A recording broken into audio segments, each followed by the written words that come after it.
Welcome to the Scoop World Order. It is Tuesday. Spring ball has sprung, and it is go time for the Ohio State Buckeyes. And for a lot of these guys that are trying to win a spot, this is a huge first week to get some tape done, get a couple of these practices out of the way where they're just in their spider shells, which are the pillow pads, and get ready to roll. They're going to get some work in, then they're going to take spring break. Then they're going to come back in full gear and really make their move. So there's a lot of exciting stuff going on in spring ball today. We had eyes in practice. It was fantastic to see some of the stuff. And here's some of the stuff that went on in the scrimmage afterwards when the media was kicked out. So super excited about this.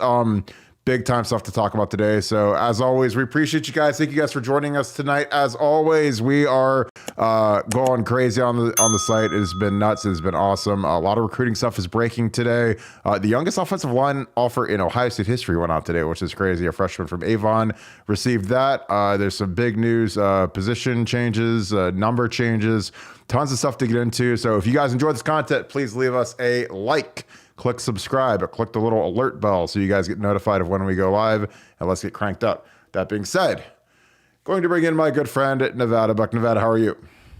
I'm doing great, man. What a great day. First day of spring practice, and so many surprises. It's like going to Christmas Day and opening up the presents under the tree, but the Buckeyes had a lot on display today. A lot that shows what a big year it's going to be in 2023, and excited to talk about it. Yeah, what's up, Daniel? What's up, Ron? Troy, got the homies in here. Avon Lake, big day today for them.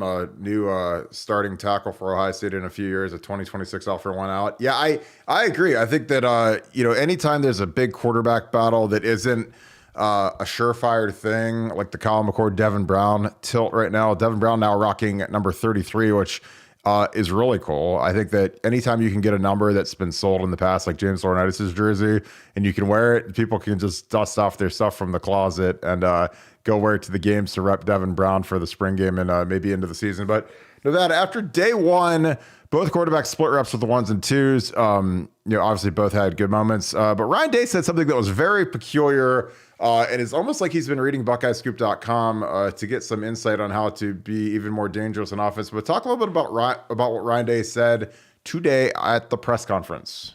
Well, Ryan Day, made a comment that to the uninformed listener might be kind of a little throwaway line, but the people that are on Buckeyes Scoop, people listen to these podcasts, they'll know that there's more to it than that. He talked about the importance of a quarterback extending plays and how that was kind of the X factor that he was looking at in spring ball. And really what he's talking about is he's got a couple of quarterbacks that aren't the prime, pure quarterback talents that he's had in the past, like a Justin Fields or a C.J. Stroud, that are these, NFL combine ready throwers. He's got a couple of guys that are going to need to grind it out. And part of being grinded out is they're going to have to grind it out with their legs. They're going to have to grind it out. They're going to have to extend plays. They're going to have to take the easy yards. They're going to have to take those dirty, nasty yards where it makes it 2nd and 2 instead of 2nd and 10. And he's encouraged Devin Brown. He's encouraged Kyle McCord. Everybody in the quarterback room knows that when it's time to take off, they got to take off. And that's a change. And that's Ryan Day seeing the light. And that's a substantial change for the OSU offense. I think that alone will make the OSU offense even more dangerous and more interesting to watch this year in the fall. But something to watch for in the spring was a seemingly throwaway comment that was not a throwaway comment at all. And I think part of it is when you're breaking in some new guys on the offensive line, 3 new guys, including 2 new tackles, I think that your ability to step up and scramble is something that is huge and pronounced. And I think that, when we had Braxton back in 2011 and 2012, when we were kind of growing as an offensive line, his ability to scramble when things broke down was huge. It was backbreaking. Troy Smith did that in 2004 when we were terrible on the offensive line, and that helped us beat Michigan. It helped us, in times where things break down, things are tough to, it's a tough go. You're on the road. It's loud.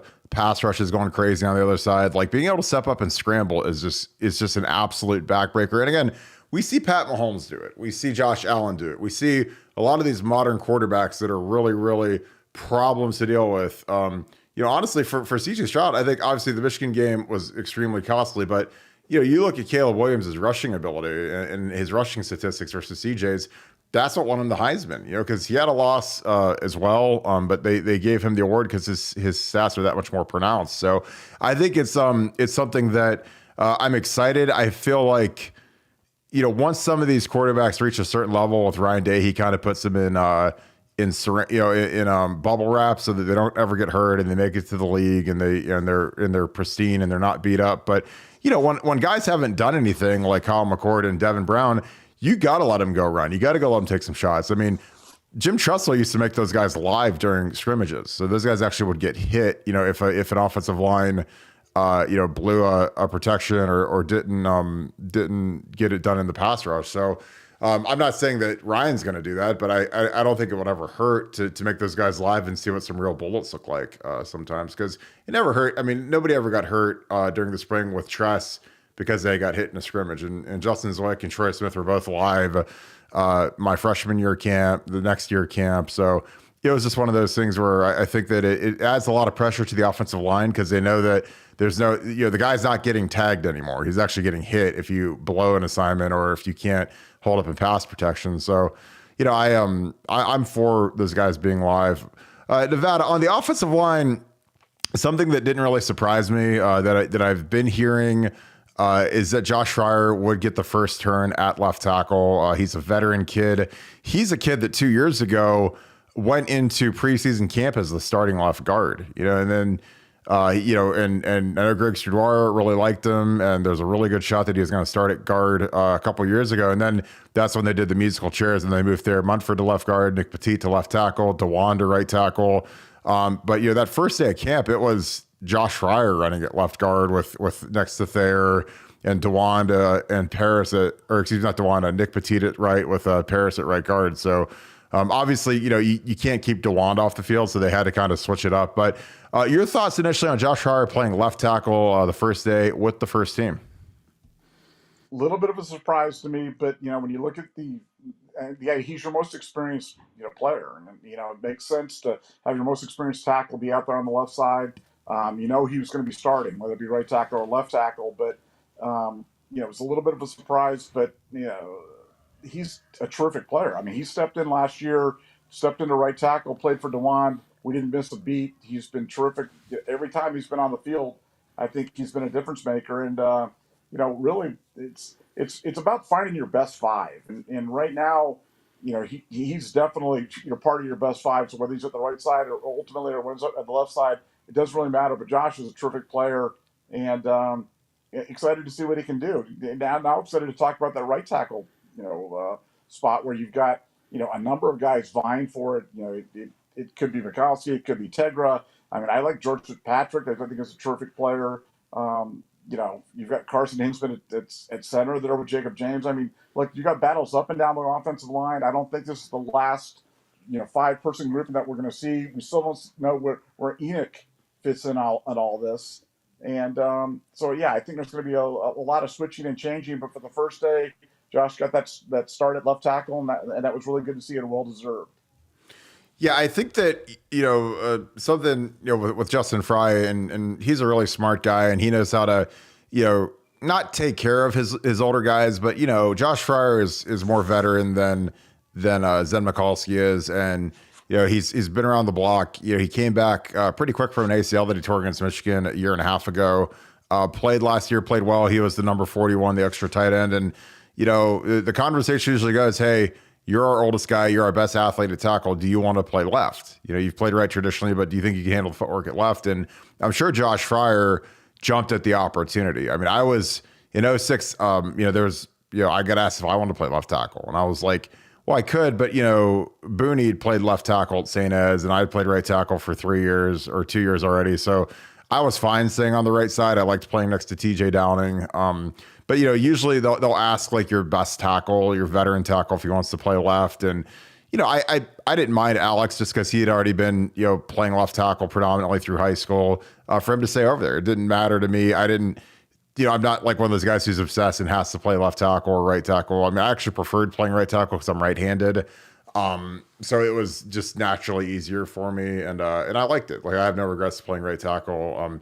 Even though it's not really the premier tackle spot the way left tackle is. But yeah, I think that, putting probably your two best offensive linemen on the left side with Josh Fryer and Donnie Jackson, that's a good start. And then, if you have to help, you can help the right side with Matt, who's obviously a 6-year guy, whoever ends up being the tackle, if it's Zen, if it's Tigra, George Fitzpatrick, Luke Montgomery, and then whoever the center is. And it was interesting, Luke Whippler thought that Jacob James will be the center.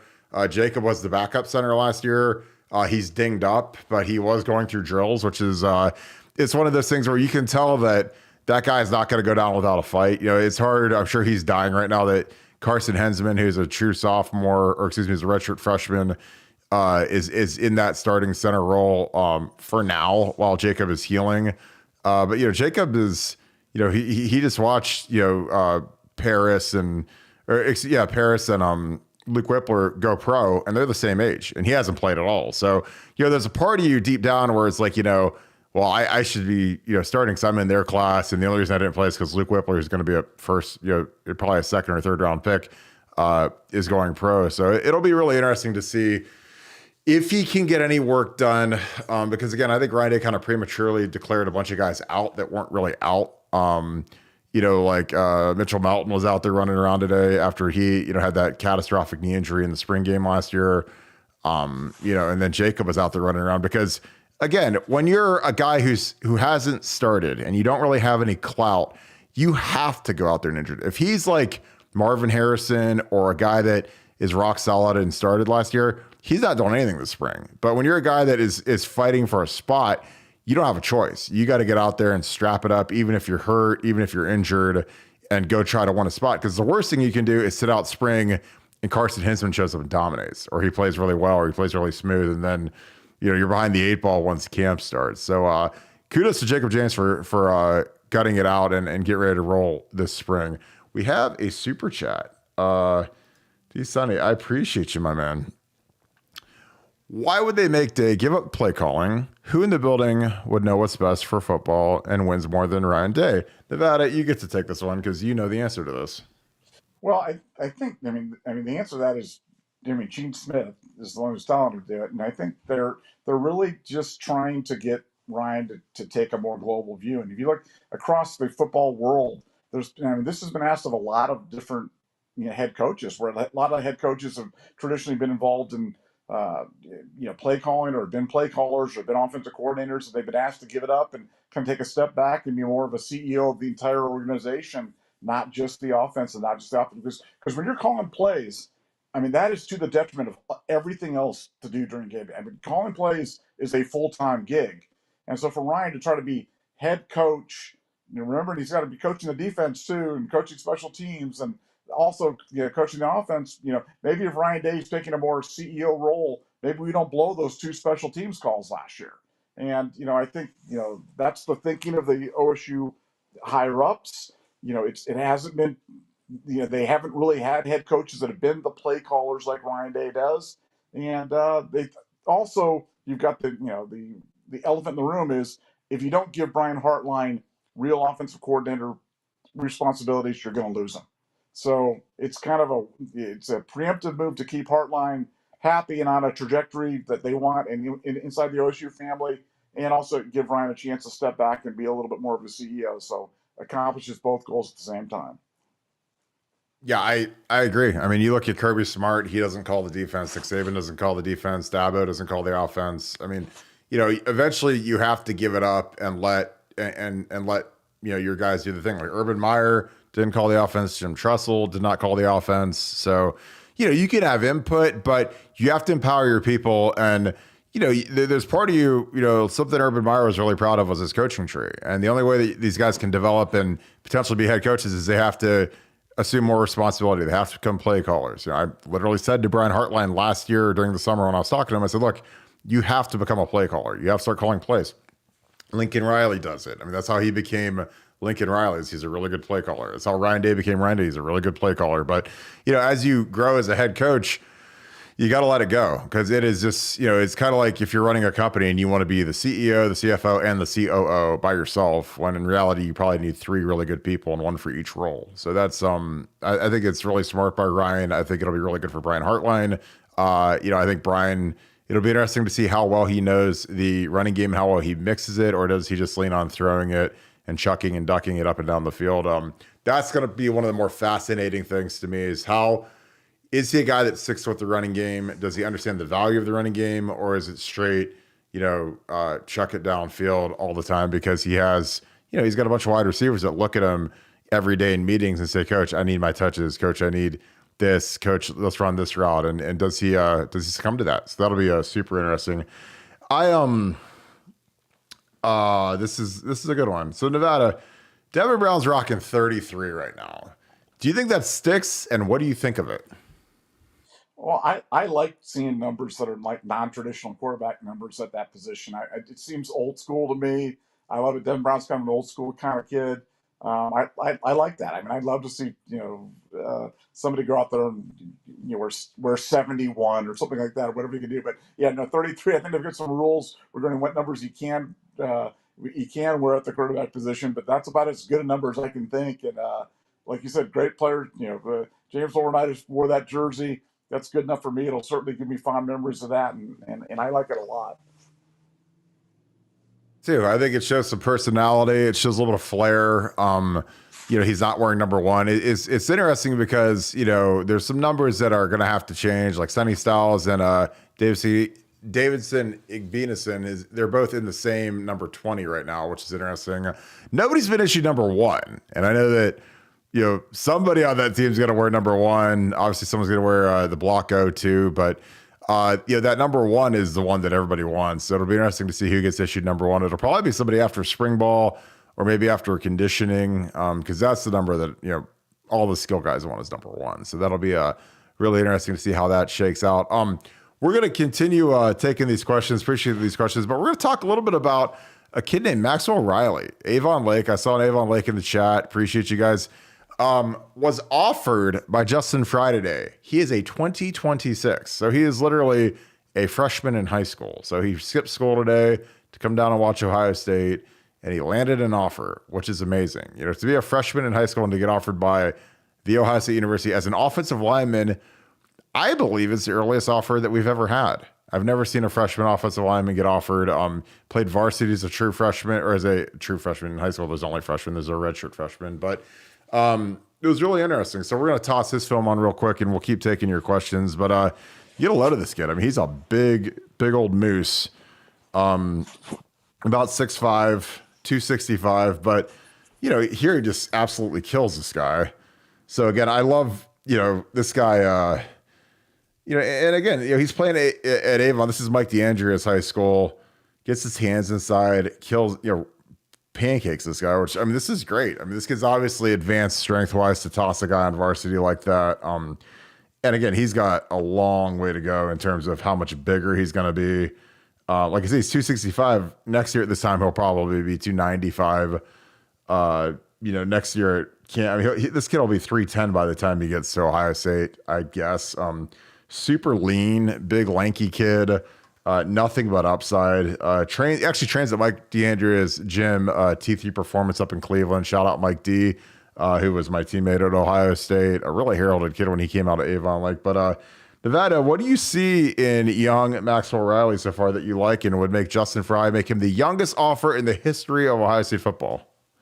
Well, like you said, big offensive linemen don't get offered like that very often, and he's got some nasty in him. I like the way he finishes blocks. He's finishing on top of guys, and you can tell he kind of relishes putting those guys on the ground and then making sure that they stay there when he gets there. So yeah, he's got good feet. He's got that nasty. He's got that punch. He doesn't look like a freshman lineman to me, and they play a good brand of football there. And I obviously like the offer, but to me, it's really more symbolic of what Ohio State's trying to do with in-state kids and in-state offers, because they've been criticized a little bit about kind of neglecting Ohio linemen, and I think Justin Fry has gone a long way towards remedying that by taking a longer look at offensive linemen in-state. And like you said, this is definitely the earliest offensive line offer that I can ever that's probably ever happened in the OSU football. So I think it's a good thing. As you know, I love me some Ohio offensive linemen, so this certainly warms the cockles of my heart. And good job, Justin Fry. Yeah, and this is a kid that we're not going to see. He's only going to be a sophomore next year, which is insane. It's interesting because there's kind of a renaissance in Cleveland right now in terms of some of these kids that are up there. The Hamilton kids going to Michigan. The Armstrong kids will end up going to Ohio State. They all train together. Roebuck, who's probably going to go to Michigan, the big right tackle from St. Ed's. So there's a really, really nice crew that's up in Cleveland training. There's a good offensive line trainer up there, and he's been doing good work. And you can tell just from the kid's technique, he's been coached up well. Really, really nice footwork for a kid this age. His hands are really good. So this is it's not surprising. I mean, because again, like with a kid like this, I mean, his absolute floor is just like kind of like an average to upper tier Big Ten starter. But I mean, his ceiling could be, a first round pick. I mean, just because he's already tall. He's already 6'6". So, and he's only 265. I mean, he's literally bigger than I was my senior year of high school. So that's how big this kid is. So he is a moose. But these kids keep getting bigger and bigger and more athletic. And I think this kid, if he sticks to it and keeps his nose clean, he's going to be a special player. I am going to get some of these. There's an Avon Lake reset. I love that. Dominic Jones. Yeah, he went to Cincinnati, I think. All right, this is a great question. Brett Stewart. Thoughts on Jack Sawyer not playing the jack spot anymore? Now he's playing defensive end full time across from JT Tumel. Nevada, what are your thoughts on that? Well, I mean, he was clearly the jack was not a good position for him last year. We've gone on and ad nauseum about how many big plays they gave up when they were in the jack, and he looked a little lost out there. So I think it's really the best possible situation for him. Get his hand in the dirt, let him do his thing, and see what can happen. He's got to get to double-digit sacks. It's his best path to get there. The kid's strong. He's one of the strongest kids on the team, and I think like it was really the only play they could do with him, and I'm very excited to see him there at a traditional defensive end, and think he'll have the kind of year that we've been hoping for the last 2 years. I think he'll take the next step or take the next couple of steps, and that's only good things can come from that move. Yeah, I agree.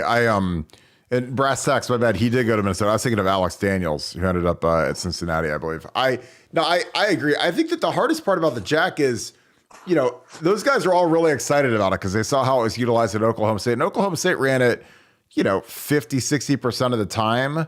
And then, this year in the Big Ten, with Larry Johnson's 4 down and just the flow of games, we just didn't run it. We ran it like 10% of the time. So, there were times where, they did this kind of cockamamie scheme where they said, Zach Harrison is the starter at defensive end, JT Tuimoloau is the starter at whatever the other defensive end, and Jack Sawyer is the starter at the jack. So okay, first defense, you're out. Okay, nickel, regular defense, and okay, you guys go out and go, and then like Jack Sawyer was the starter at jack, but they just never ran the jack. So it's kind of like being the starting fullback at Ohio State and you never play, you never run a fullback, or you run a fullback for 3 plays a game. You can say, oh, I'm the starting fullback, but if they never, run a formation with a fullback, then you never really get in the game. So that's kind of what it was. And the hardest thing is like, it just wasn't as aggressive as it was advertised to be. It wasn't like, I watched a lot of film of Oklahoma State. I was really excited about it.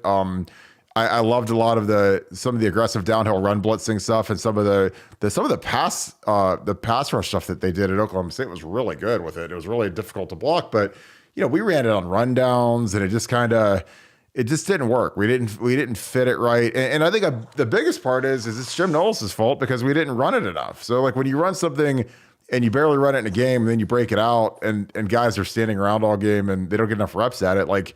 That's tough, So I think that sticking to 4 down is going to be a godsend for this defensive line. I think there's nobody in the world that's happier for that than Jack Sawyer because, that's what he's good at. I think that when he played in a 2-point stance, he didn't react as well as he should have. He played high. And when you're in a 3-point, you can come off the ball and explode like he's been used to doing ever since he was a high schooler in Pickerington. So, I think that not everybody is made to play out of a 2-point stance. And I think that the best defensive ends like being down in a 3-point stance because they get out, it's kind of like being in the blocks, running the 100 meters in track. Like, you want to be down low, coming off the edge, multiple moves ready to go. And you're just coming off the ball. You're not reacting to what, an offensive guard is throwing in front of you like you do when you play the jack. So Super excited about that. Yeah, I love people they're tired of the hybrid stuff. Do you think someone moves Nevada? Do you think somebody moves into the Jack like CJ Hicks? Yeah, I do think. I think they'll try to get him on the field. They'll try to do some things with him, but they've got to figure that out because when you go back and you look at the 11 big plays, the plays from scrimmage over say 40 yards or 50 yards last year, the defense gave up, which are really kind of the key thing with that OSU defense. Man, 50% of the time we were in the Jack, and so they got to get that figured out. They've got to figure out how to utilize it. Was it personnel? Was it just unfamiliarity with the scheme or whatever it was? But I think that CJ Hicks is definitely the leader in the clubhouse to go to that position, and I think they're going to try to utilize him, effectively. But it's got to be better than last year because last year that just did not work last year, and maybe it's a way to get CJ on the field, but they've got to get all the rest of the 10 guys in sync with him when he's out there. That's for sure. Yeah, I agree. So our girl Sue's on here. Nevada, who do you think loses their black stripe first this spring? Boy, I mean, Jelani Thurman. I mean, he's a big load, man. I mean, he's a big load. I love that kid. It's like him or Carnell Tate. Those guys, those guys are grown men, and they were definitely the alpha dogs coming out. And I heard all the talk today when Jelani walked out on the field. People were like, "Wow, look at that dude. That's a big dude." And man, he's a man. He brings a different element to that tight end position that we have not seen before. That's for sure. And a lot to like about that kid. I can tell you, keep an eye on him. Well, I'm going to pick a guy, and you're going to be like, yeah, but he doesn't count. But Davison Igbenison is my pick, easily. Guy started in college football last year, and he's got a big black stripe, just like Jahad Carter and just like Vic Cutler, the transfer guys. So, I imagine, the guys that started and played college football last year and played at a high level, freshman All-American, they're going to want to get those black strips off pretty quick if you're Ryan Day and that coaching staff, because you don't want to lump those guys in with kids that graduated early from high school, but they kind of have to start. But yeah, I think that, Davison isn't scared of anybody, and I think that he's ready to compete. And, after he gets into it with Marvin and some of these guys and he hangs in there for a few days, I think he'll be the first guy to lose it. And I think that he's a guy that I think that we should be really excited about. I mean, 6'2", long, lanky, explosive. I'm just glad we got him. It feels like there's a lot better energy coming from that room. I think that, we lost some guys that I don't think were great for the room. And I'm just excited to see, what he can do. Oh, man. What else do we need to talk about today? We talked about the D-line, linebackers, James Laurinaitis. Man, I'm telling you, we got some there's some crazy stuff going on with this spring ball. Like, I love the fact that we've got – go ahead. I was just gonna say Jordan Hancock. Jordan Hancock's looked good today, and that was to me was one of the real stories. I mean, as good as Davison looked, and Davison is the real deal. I mean, he is the absolute real deal. He's a guy that's going to be here for 2 more years. Going to leave early, go to the NFL, make a lot of money. He's one of those big lanky corners that can just run with anybody. I mean, he is a heck of a player. What a huge get for Ohio State. What a huge get for Tim Walton. What a huge get for the 2023 defense. But, one of my questions was who's going to be that third defensive back with Denzel and Davison. And Jordan Hancock stepped it up. And I don't know if it was, Davison coming into the room that kind of did it, just growing up, getting healthy, a great offseason, great winter workouts. But he looked like a different dude out there, and people were taking notice. Jordan Hancock had a really, really good first day, really, really caught my eye, and really a guy that to keep an eye on for 2023 is a key part of the OSU defense. And your guy Graves, who is rocking 7 like Teddy Ginn, he had a nice day. You kind of wonder which of those young receivers is going to step up because, with Emeka sitting and Julian sitting, there are reps galore to go around right now. And with the 2 quarterbacks kind of rotating the 1s and 2s, it's going to be interesting to see who goes where, who does what. But anyone else that you've heard, Nevada, that had a nice day today? So you put a nugget up, and I haven't read it yet. I got to read it. So anyone else you heard today? What about Trey Henderson jumping in line and trying to get a few reps in there? Trey try to, he wants to play, man. I'm telling you what, he is looking good. I'm buying Trey Henderson stock with both hands right now. People that were on him last year, you're going to be grabbing the jerseys and grabbing the little things. Way to go, Trey! You're the best. I always believed in you, Trey. Trey is going to have a big year. He's in great shape. He looks like a man possessed now that he's got his foot fixed. I mean, he was playing last year with torn ligaments and plantar, which if anybody's I've had plantar. Even walking with plantar is a chore. This guy was playing, starting tailback at Ohio State, and I mean, he's so excited. He was jumping in the drills. They had to pull him out of there because he wants to go. But no, I'm buying Trey Henderson stock with both hands. But no, you said Keon Gray's had a big day today. I like Carson Hinsman a lot. I like George Fitzpatrick. George Fitzpatrick's a guy that I've been saying there's going to somebody that's going to come from the back of the pack that people aren't talking about is going to play, and Fitzpatrick could be that guy for me. I mean, I think he's a guy that could step in and be valuable. I like him a lot. I mean, he's the guy that he's just quiet. He gets it done. But when you talk to the guys in the offensive line room, they all mention him as a possible starter and a possible guy to get minutes. So keep an eye out for him. Yeah, I think he's got a bright future. Again, I think Tigra, like I said, I saw Tigra last year. Saw him, outside of actually Adriatico's, and I couldn't believe how lean he was because he was heavy his senior year of high school. I mean, he was too heavy. And then, he got in the, again, when you're heavy and you show up to Ohio State, Mickey's got a great way of getting it off. He's called a lot of cardio and not a lot of carbs. So these guys, they shape up in a hurry. When you realize how much running you have to do in the offseason program at Ohio State, you realize that carrying the spare tire around your stomach really sucks. So you get rid of that thing in a hurry because if you don't, they're going to get rid of it for you in terms of putting you on the Stairmaster, putting you on the elliptical, watching everything you eat, putting you on a diet, weighing you every day. Like, I mean, they magically get these guys to look really fit because they monitor it like crazy. And there's punishment if you just so happen to gain a bunch of weight, because when they're weighing you every day and you gain 8 pounds over the weekend, like you're going to get punished pretty severely. And Tigra looked fantastic. And I was like, that kid, he had nice feet when he was heavy, but I was like, man, if he loses, 25 pounds of fat and really dedicates himself, he could be really good. So, it's going to be exciting to see if he can hang in there versus the pass rushers. Because again, all offensive tackle is, and the number one thing that'll dictate who our two starting tackles are is pass protection. Because the way we throw the ball, you better be able to pass block. And it's going to be against guys like Jack Sawyer, JT Tuimoloau. You've got Kenyatta. You've got some guys that can really get after it up front. And those guys are used to going against Paris and Dewan. So those guys are looking to feast because they were going against the two best tackles of the country last year. Now they're going against two guys that have a combined one start. So they're going to be looking to tee off and get their confidence up as well. So those will be good battles, though, because I think that, once, Josh Fryer settles in at left tackle and then, either Tigra or Zen Mikulski or whoever settles in at right tackle, they're going to be battle tested because they have to go, every time they go into the first huddle, they know they're going to see Jack and JT every single snap. So, it's going to be trial by fire because they'll get to week one of the season and they'll be like, man, I've gone against JT all camp and then I get to go against some bum. So that's my favorite part about, the situation with our tackles in our line. And I think that it'll be very interesting to see how much Brian Hartline helps the young tackles because there's a lot of ways you can help them when you're the offensive coordinator.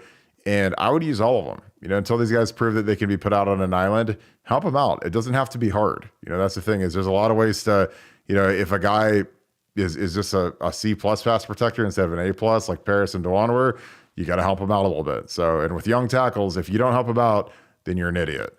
Other questions. Yeah, Lathan Ransom, Jair Brown. Yeah, there were a lot of big names out today.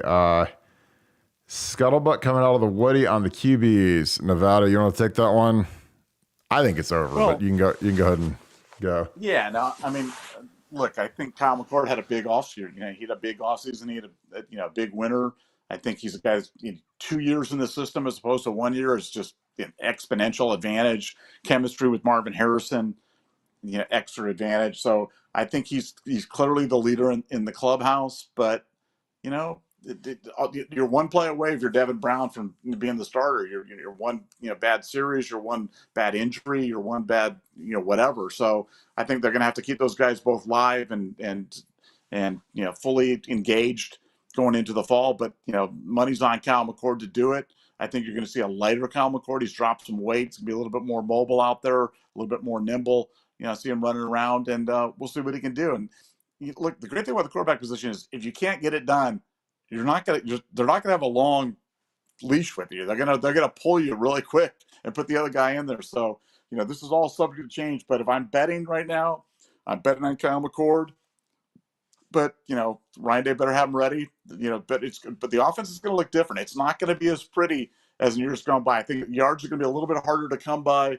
We're going to get them kind of the old-fashioned way, sixes and sevens at a time. And I think Kyle McCord is just the guy to do that. He's a smart kid, tough kid, and I definitely think he's leading the clubhouse with Devin running a close second. Yeah, I agree. I think Kyle's got the job. I mean, in my opinion, unless something catastrophic happens, unless he gets a dead arm and Devin Brown decides to light it up. I just, just based on the starts, being the backup, even last year when we had mop up time, it seemed like, if there was a point where CJ Stroud would get yanked at the end of the game when we were up by 50 points or whatever, it seemed like Devin Brown would get like 2 snaps and Kyle McCord would get like 20 snaps, like towards the end of the game. So, it just seems like it's all trending that way. Obviously his chemistry with Marvin Harrison is going to be superior just because, they go back to high school, back before Marvin really had blown up. I mean, he wasn't an afterthought. Obviously, when your name's Marvin Harrison Jr., you're never going to be an afterthought when your dad's one of the greatest players in NFL history. But, he wasn't as surefire as he looks today, which is kind of crazy when you think about it. But, it was the guy that Anthony Gonzalez, hooked Heartline up with Marvin, and that's kind of got the whole ball rolling downhill, and we got him. But, Kyle McCord was the crown jewel of that class. He was the 5-star. Marvin was a mid to high 4-star, and he's turned into probably the best player in the country. We have another super chat. This is a great one tonight. This is kind of going back in time, a little bit off topic, but if Urban hadn't taken the Ohio State job in 2012, who do you think would have been plan B and C? I believe that's you, Nevada. Well, I think plan B would have been they would have stuck with Tressel. I think they would. You got to remember the way that thing went down. They went down there where, the famous press conference where they were talking about, Jim Tressel and Gene Smith, and he's talking about firing Tressel, and Gene Smith said something to the effect of, well, I just hope he doesn't fire me. And haha, everybody kind of laughed. And the next time they got up there, he was, putting a bullet in his head and, moving on down the road. What had changed in between those two things is Urban Meyer being available for the job. So I think the B option would have been to stick with Tressel, kind of brass it out with the NCAA, fight the show cause, you kind of take a sterner role on that whole thing and kind of stick to your guns. Let me see, plan C. Boy, I have to think about that one. I'd have to think about who they would have gone to because I'd always heard it was Meyer. And then I got it that it was Meyer. And I remember the day that I went with it that it was Meyer, and people were just blowing up. They were like completely losing their minds because they're like, no, Nicky Meyer said that he's not going to be a coach anymore or whatever it was. He made a contract. And I'm like, man, I'm telling you, he's going to be the coach at Ohio State. So I'd have to think about who would have been the plan C option because, as far as I can remember, it was Urban Meyer or bust for Ohio State. And any name I'd be thrown out on top of that would just be kind of a junky name. Who are you thinking, Barton? Well, I mean, I think if you put a gun to my head, I'd say Luke. Luke would have been like the plan C, but it would have been like a far down C. Man, that would have been awful, dude. That would have been terrible. I mean, I was there, but I mean, who else could they have possibly had for a plan C? Do you think they would have just whacked everybody? I mean, they could have. I mean, after you lose 7 games, I mean, nothing's off the table. But no, I remember it was like during spring ball in 2011 where Beano Cook randomly came out and said Urban Meyer will be the head coach at Ohio State in 2012. And I remember I asked Truss about that. I was like, did you see what Beano Cook said? he said Urban Meyer, and this was like before the Sports Illustrated, before, I mean, there was like murky waters and it wasn't great, but for Beto Cook to just come out and say that like out of the clear blue sky, and he was the only one that said it kind of tipped me off that something was up. There's some sort of smoke because, he was, 80 years old or whatever he was, but for him to just come out of the clear blue and say that, it was kind of surprising. But, when you were in the building at the time, like I was, you always heard the Urban Meyer stuff. I mean, it just was like, as soon as he resigned at Florida, it was like, we knew that there was a faction of big money people at Ohio State that wanted Urban Meyer. It all happened after they whooped us, when he was with Florida, and there were people like, man, we got to go get that guy. We want to go get that offense. We want to go get that kind of crazy maniacal style. That's what we want. We don't want the polished sweater vest type. And again, it is what it is. It happened. I worked for both guys, but yeah, I think that you're right. Plan B would have been ride it out with Tress because, they were going to ride it out with Tress. And then, man, that it just all stopped on a dime, man. It was like a 180 over that weekend, over Memorial Day. And it was insanity. Like, again, if I read a book, that is the chapter that'll be just like kind of spellbinding as to how everything went down and, how it was so discombobulated and unorganized and frankly pathetic. How it was handled by the athletic department, and the board of trustees. But that's that's how they roll. I mean, it is what it is. They don't really care, and that's why I just laugh because it's almost preordained that if you coach at Ohio State, you're going to get fired because that's kind of what happens to every single coach. So, or forced out, or not wanted. Like, I mean, Urban retired, but he didn't feel wanted by the end after all the stuff that went on in 2018. So. Before you go to the next question, here's my question for you. Who was the quarterback that Beto Cook famously said would win 2 Heismans at Notre Dame? Why would you think I wouldn't know that? I'm a historian. Jimmy Clausen, man. Remember Jimmy Clausen, the great Jimmy Clausen? He said that about Ron Paulus, not Jimmy Clausen. Yeah. I think he said it about Ron Paulus, too. Maybe he said Jimmy Clausen would win 3, and Ron Paulus would win 2. No, he was irrelevant by the time Jimmy Clausen came out. I mean, he was in the old folks home by then. But he said that about Paulus, because Paulus was like the mid '90s or whatever. I remember that one well, man. Paulus was one of the first big national recruits. Oh yeah. This is a good one. All right, Ryan Day said the freshman wide receivers are going to push Marvin Emmett and Julian, which alarmed the media today because he didn't mention the 22 wide receiver class. Who's more likely to transfer from that class? I don't want to go there and name names, but the guys that aren't, I think that Keon Graves is obviously making a move.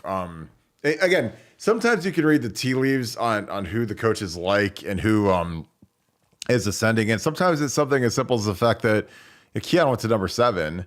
Which, if they move you into a single digit, that means you're doing a lot of stuff right and they like you. If you're stuck, wearing 26 or some other number as a wide receiver or some teen number, then they don't like you as much. They want to put you in, these guys that get moved into single digits, they're doing it because they're doing it the right way. And that's like a kind of a prestigious thing to wear a single digit at Ohio State. And the kid had a great practice. Like the guy I talked to said he was a guy that was really shining today. And I'm happy for him. Cause again, like we need young guys to step up, and we need one of these guys to grab the punt return and the kick return duties and to be able to spell these receivers. Because last year, I feel like when I was watching, we played like, 4 different receivers. When we ran our 3 receiver sets, I mean, 99% of the time it was Marvin, Emeka, Julian, and Xavier. And, those next guys need to step up and roll it a little bit more so that these guys can stay fresher throughout the season. Guys like Marvin and Emeka, they don't need to play 80 snaps every game because, we don't have anybody in there that can stock block or run a go route. So it'll be interesting to see if we can deepen the rotation a little bit and save those guys' legs a little, somewhat. Ron Paulus. We had a Ron Paulus reset. This is great. What else, Nevada? I mean, we've got a lot of stuff. I got Davison's highlight tape running in the background just because he's the guy that, man, I just think he's going to end up being the best player or one of the best players on the defense. There's a lanky corner. He's going to get a lot of chances. I think our pass rush is going to be really good this year, which I know that's going to shock people because it wasn't great last year. But I think pass rushing is kind of a rhythm thing. And I think that when you have JT and Jack being able to play in a rhythm, less substituting, less, getting Javonte Jean-Baptiste his 10 snaps and, Jerron Cage and all these other guys. Like now that you're going to have Mike and JT, Tyleek, Hamilton, Jack. I mean, I think that those guys are hungry now. I mean, they're ready to rock and roll and go get after the quarterback a little bit. And again, I think that not screwing around with the Jack is going to be super beneficial for the defenses because I don't think the guys like playing in it. I really don't. Just given when you get out there, you run it and you give up a 70-yard touchdown. Every time you run it, like eventually guys like stop calling it and let's actually run what we're good at and stop the run and be proficient in pass defense. Nevada, they got one more practice and they hit spring break. Any final thoughts as they work into Thursday's practice? We'll have some more insight, I'm sure, from then. But any final thoughts on the first day of spring ball? No, I just loved. I mean, when you just go just talk the first 11 on defense, and you talk about Mike and Tyleek and JT and Jack and Steele and Tommy, Davison and Denzel, Lathan and whomever at that other spot. I mean, it's hard not to get excited about the defense. It's hard not to get excited about what this defense could do. And those are all veteran guys. These are all guys that are experienced. These are all guys that can play at a high level. And I'm super excited about the defense. I want to give a shout out to Cody Simon as well. Cody's another guy who kind of gets lost in that shuffle there with Tommy and Steele, but Cody's a heck of a player. He is a heck of a player, and he's another guy that they've just got to find a place in the field along with Sonny and CJ. They've got to find a place for him in the field because his play demands playing time, and when he's out there, he makes a difference. I honestly thought before he got injured, he's a really tightly wound guy. Before he got injured, I thought he was going to be the next great linebacker at Ohio State. I'm still of the opinion that he can, be a real big difference maker. He's just playing behind two terrific college linebackers right now. But Cody Simon's a guy to keep an eye on, and lots to like on that defense. Lots to be excited about for 2023. Yeah, Cody's the guy that I loved. I mean, he's a 4.5 guy, legit, can fly. But when your shoulders give out, it's impossible to play linebacker. So he had massive shoulder surgery, but he's rounding into form. I mean, the kid's jacked. He's explosive.